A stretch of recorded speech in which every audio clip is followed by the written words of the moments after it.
So you'll want to insert your knife blade into the holder and use your strong grip mat to put the chipboard down on it.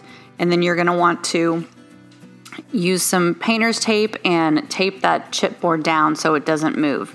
And you'll notice that the blade will do 15 to 20 passes on each piece. So once it's all cut out, unload your mat and just take the tape off, and you'll see that it cuts it into a nice rectangle.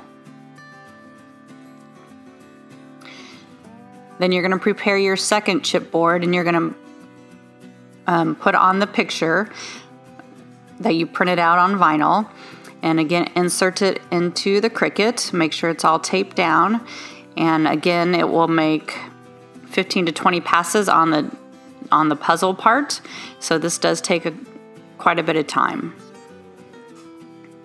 Once it's all done, unload your mat, take off your tape, and remove the surrounding board. And you'll see all the puzzle pieces that it cut out.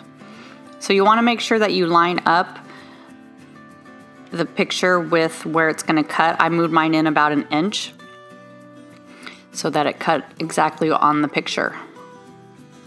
And that's all there is to it. A quick and really cute project to make using the knife blade and chipboard.